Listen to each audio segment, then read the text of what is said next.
What's up, y'all? It's your girl Cornelia back for another episode of Black News, a podcast where we break down current events, hot topics, and local stories involving Black people. Now let's get into it.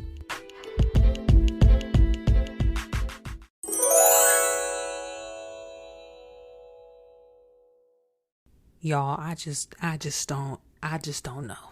Okay? I just don't. I ain't even gonna hold y'all. I just don't know. I don't know why Carlee done got up out here and lied. Okay, I just don't know. I do not know.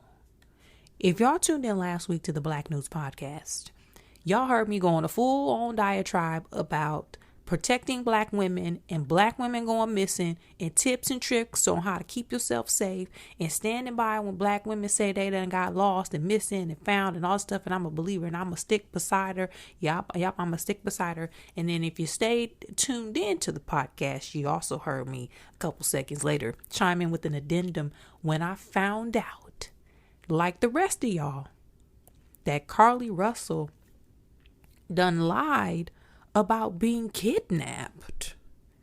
Yo, I just don't understand. So let's talk this through with what we know, because I'm sure, like myself, y'all just don't understand. Okay, what was the reason? Cardi B boys, what was the reason? Okay, so backing up, Carlee Russell was the Black girl who allegedly or supposedly went missing in Hoover, Alabama. She was the one who said she was driving on the freeway, saw a baby walking around with a diaper. She pulled off, drive a little bit behind him, saw that the baby was in danger. She got out the car. Somebody snatched her up, threw the wig down on the ground, left her purse, her phone, all this stuff in the car. We dispatched the entire United States of America to try to find this girl. Okay? We dispatched, I'm talking about the only other people who didn't get involved was the Power Rangers. Them was the only other people who did not get involved. And if it would have lasted a couple more days, we would have called the black, green, pink, yellow, and the white one. Okay? We would have even got the green. We would have got all of them. But come to find out, after she appeared at home, she lied. And we found that out because the police they did a news conference with the facts as they knew it. So once they did that, we kind of saw that the cookie was crumbling a little bit, because they basically got on there and was like, this is what we know. Okay, we sharing with y'all what we know, so we ain't gonna be out here looking crazy.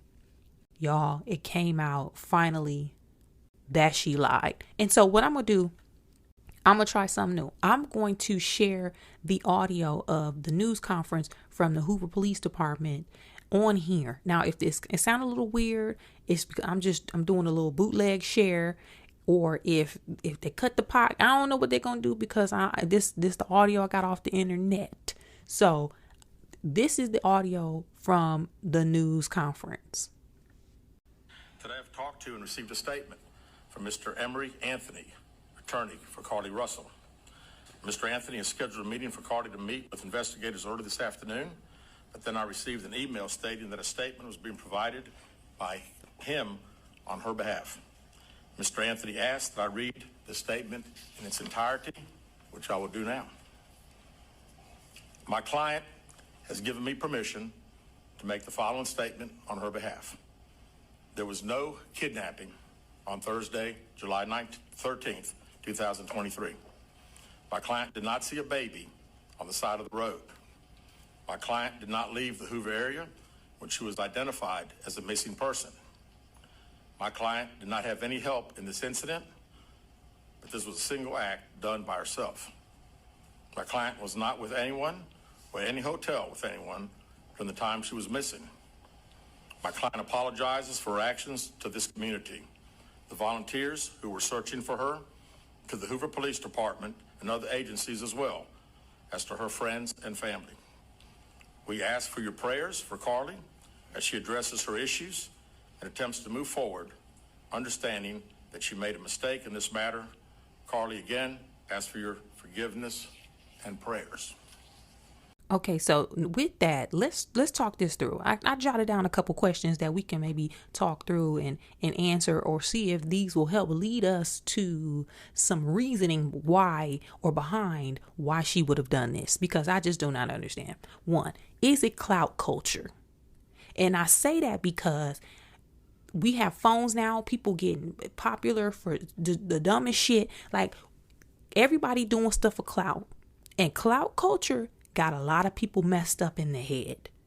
They got a lot of people doing things for the wrong reasons. So I'm wondering, did Carlee think this was an opportunity for clout? Did she think this gonna get my name some shine? People gonna care about me. It's going to spark conversation. I'll be able to keep the lie going. This is foolproof. And if she did think that, apparently or obviously she did not think far ahead or really plan it out, just simply based on her Google search. They said they found on her Google search her looking up the movie Taken. How can you rob a cash register without getting caught? How much does it cost for an Amber Alert? That alone tells me she did not really plan this out strategically, but maybe she thought the clout from this was going to get her something.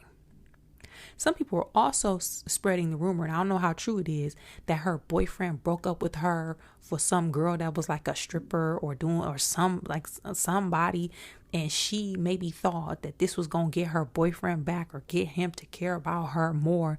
If that was the reasoning, I think Carlee around 25, y'all know I say this all the time. The brain don't fully develop till you 25. So the decision making don't be really decision making.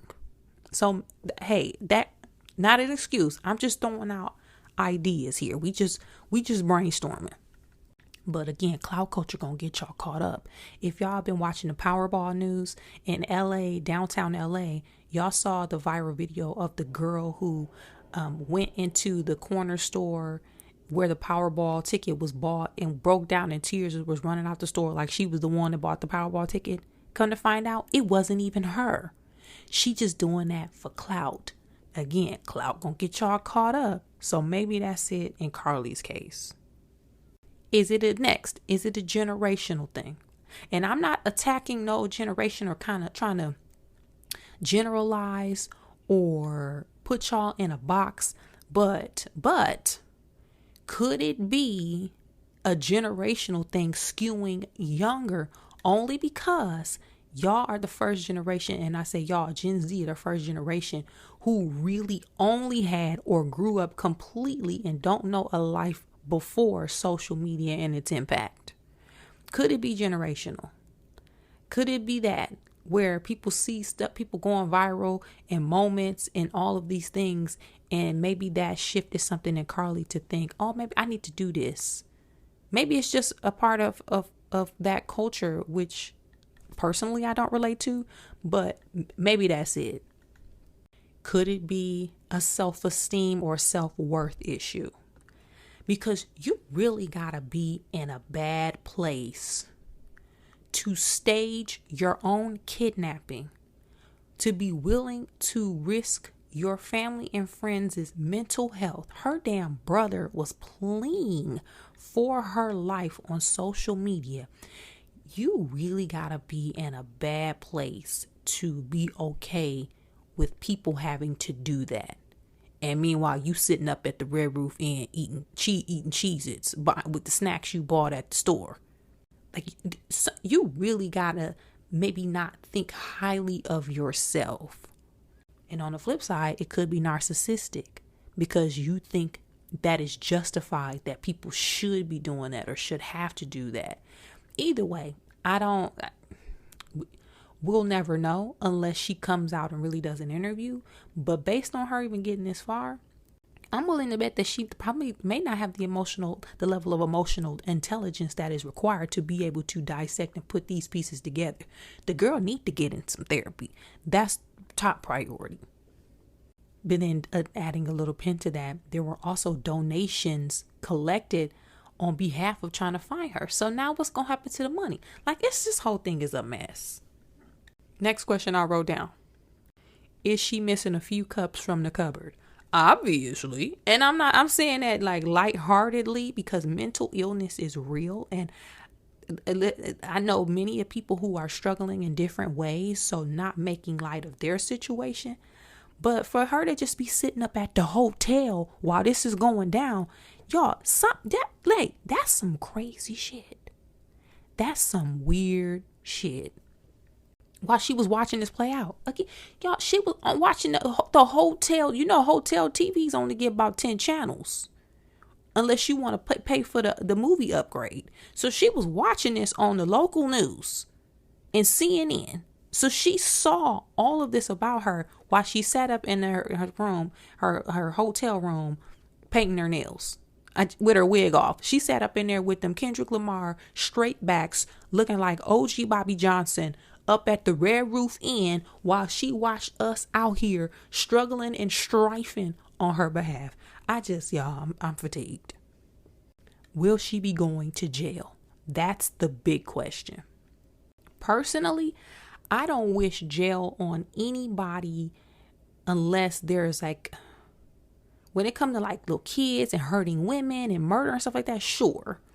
But in this case, I honestly don't know if that is the punishment. Some people say it is. Some people say it ain't. I'm kind of indifferent on that.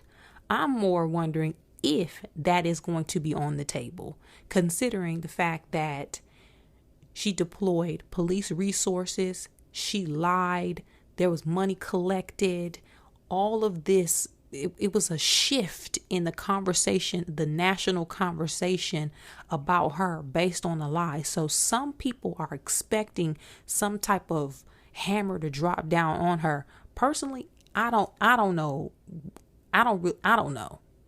But I do think she should be punished in some way because, to an extent, a lot of people make bad decisions and don't really think ahead of consequences because consequences never really land in their lap.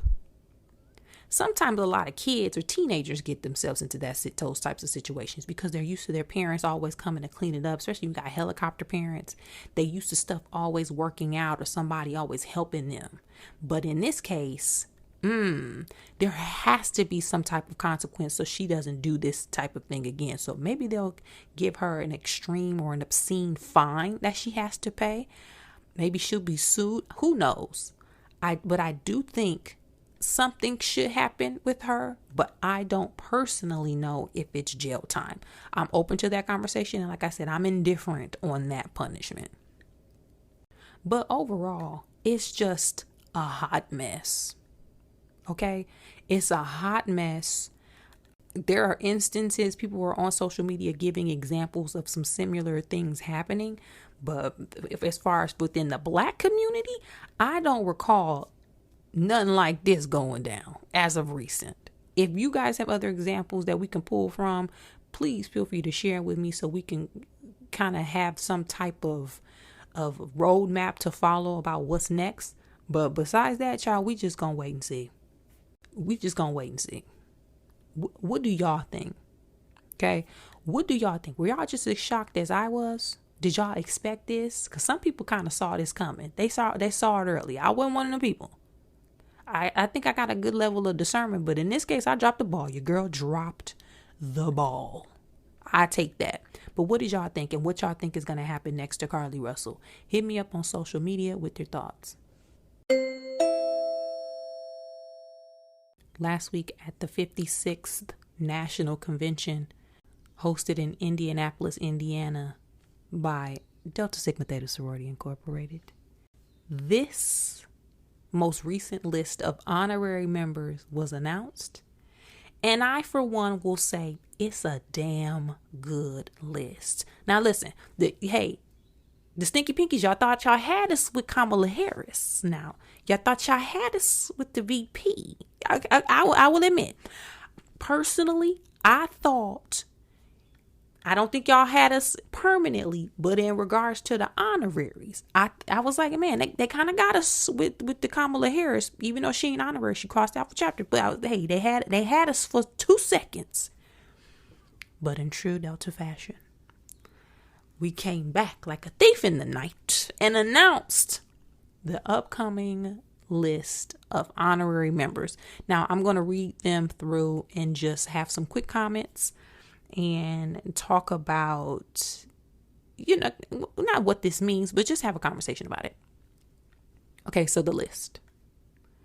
Tech founder Phyllis Newhouse, president of MSNBC and Hampton University graduate Rashida Jones, retired WNBA player and Olympic gold medalist Tamika Catchings, chairman and CEO of Warner Brothers TV Studios Channing Dungey, Ambassador Bonnie Denise Jenkins, who's also a diplomat, in addition to her being the U.S. ambassador, Deborah Lee, former chairman and CEO of BT Networks, and the first Black woman Supreme Court Justice of the United States of America, Justice Ketanji Brown Jackson.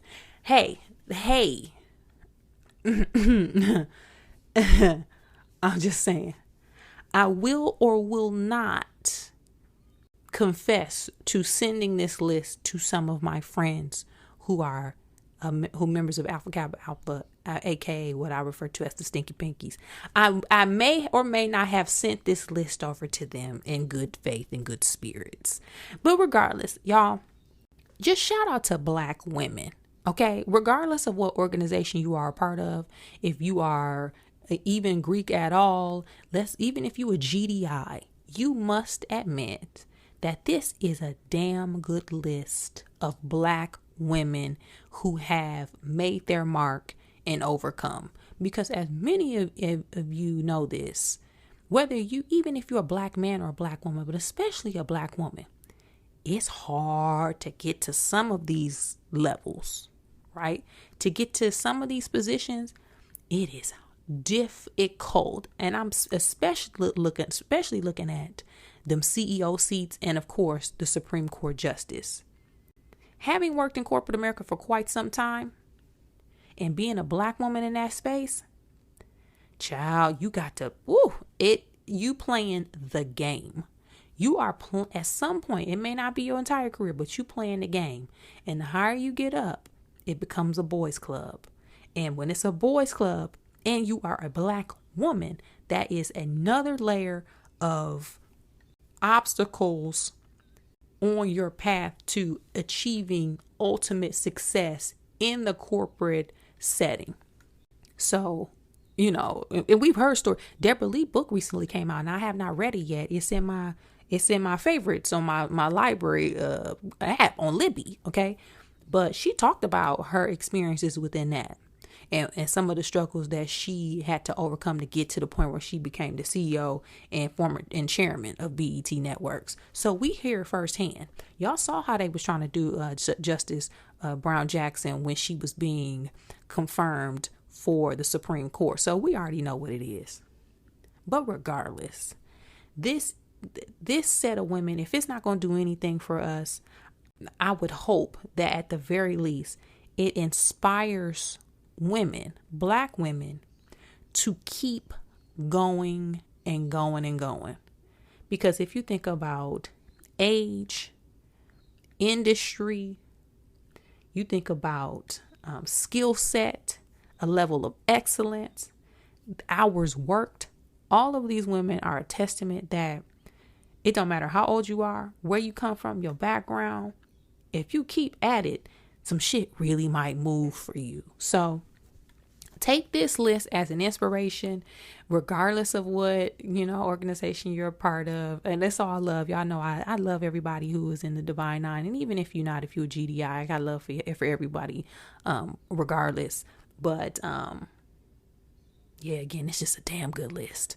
So what y'all think about this? Are you guys happy for them? Were you expecting this deep of a roster, if you will? Or are you just, happy or indifferent about it overall? Let me know. Hit me up with your thoughts at Cornelia on social media. Another pleasant, needed, and relieving update was posted this week by Jamie Foxx, who finally appeared after a long battle with an undisclosed illness or medical issue or serious situation that he was dealing with, and he let us know that he was alive and okay. Y'all, thank God. I do not personally know Jamie Foxx, and I've talked about how I feel about Jamie Foxx on other episodes. I think Jamie Foxx is the most talented person in Hollywood, right? He can sing, he can act, he can play music, he can do impressions, he does stand up.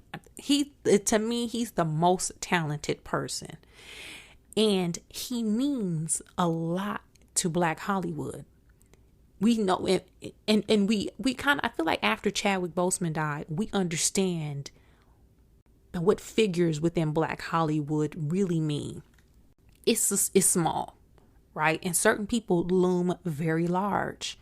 Chadwick Boseman did, Jamie Foxx does. So the idea that something was possibly happening with Jamie Foxx, or he almost lost his life, or was dealing with certain struggles or battles, that was a lot to kind of think about, even though we personally don't know Jamie Foxx. Now, I do have friends who personally know Jamie Foxx.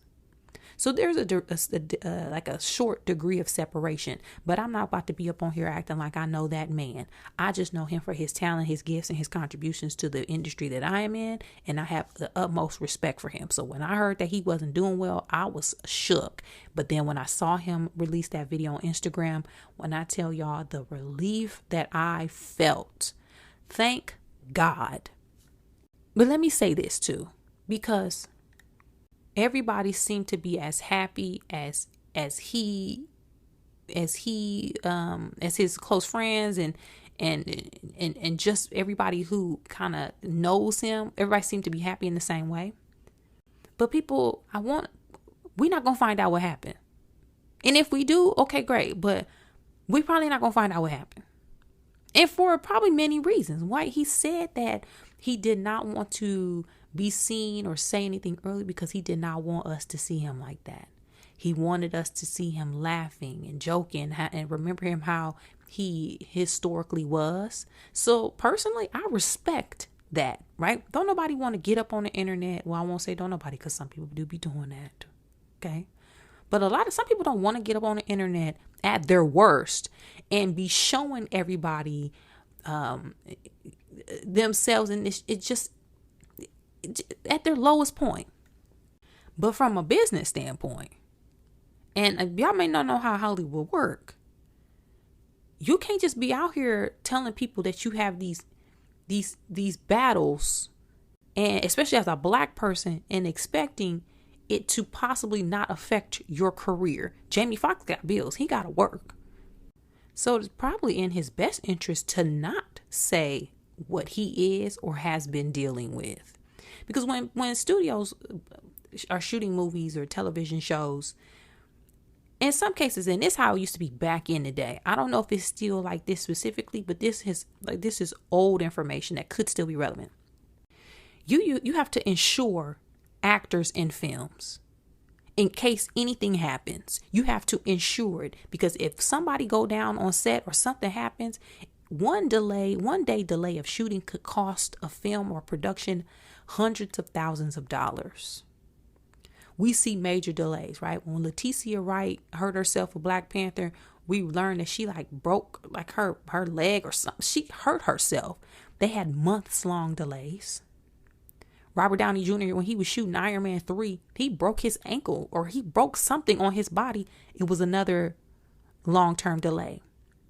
When you have actors who have major battles with addiction, studios want to know, hey, if this person fall off the wagon, are they going to still be able to film? And if not, that's not going to be in our best interest, because we're going to lose money by casting this person. So in his case, if I were him, I would never say what was wrong. One, it ain't everybody's business. Two, I wouldn't want anybody holding that over my head in terms of what I am and am not able to do in the work that I want to do for the rest of my career. Book me. I'm fine. Okay, I'm fine. What's illness? No, I just fell. I just slipped and fell. Something crazy.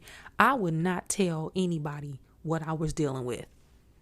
So if Jamie Foxx never come out and say nothing, I'm damn fine with that. Kudos to him.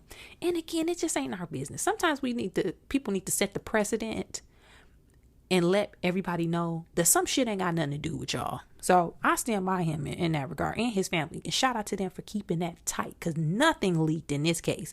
And that's what I like to see. But I'm just glad to see him.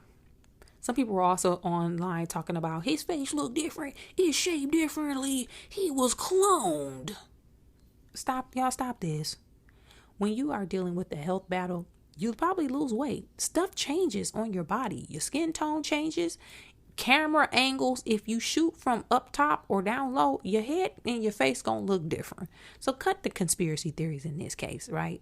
Let the man have his healing moments and opportunities to just get himself in a better place, and let's allow him to do that. With that said, are y'all as happy and relieved as I am that Jamie Foxx is back and doing better? Because listen, we would look, if Jamie would have went down, Lord, hey, but let me know your thoughts. Hit me up on social media and chime in. Next, let's make sure that we lift the James family, and by James I mean LeBron James, Savannah James, and family, up in prayer, because it was just announced today when I'm recording this podcast that Bronny James, LeBron's and Savannah's son, suffered a cardiac arrest while he was at basketball practice, was in ICU, and now is in stable condition, but caused a huge scare and a huge medical emergency within that family. So y'all, prayers up for them, and for Bronny in particular, hoping for a safe recovery, and just cover that man and that young man and that family, because while we are on the outside looking in and we're the public and we receive the information, that people die from cardiac arrest. Young athletes, I think I read somewhere that young athletes, that's the highest cause of death for young athletes, cardiac arrest. So prayers up for that young man, because that's serious. I don't have no more information at this time. All I've seen was that LeBron and Savannah, that's their number one priority, making sure that he is okay. He's getting the best medical care, that they are keeping a tight circle around him and focused on his recovery, which is the priority, and it should be. So I'm just going to stand by and wait for any updates and next steps. I'm not even going to get into no conversations about what's next for basketball career, because we really don't know what happened, the severity or nothing. So we're going to stand by for more info. But in the meantime, y'all, again, prayers up for Bronny James and the entire James family. And just hopefully he has a smooth and swift recovery from everything that he is dealing with right now. So like always, hit me up if you guys have more information, or if there's some things that I missed or should look out for within this conversation. But I'll check back in again with more updates as we receive them.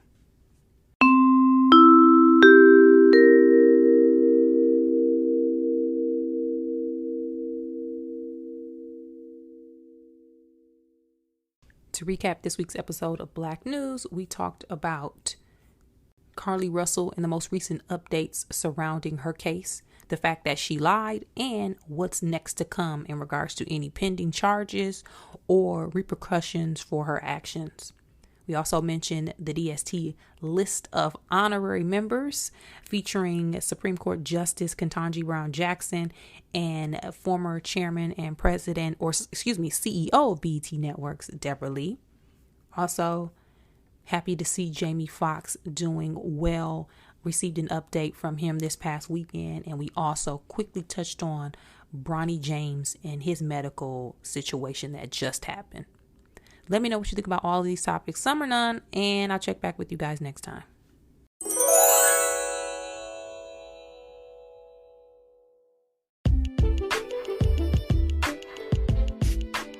That's it for this week's episode of Black News, y'all.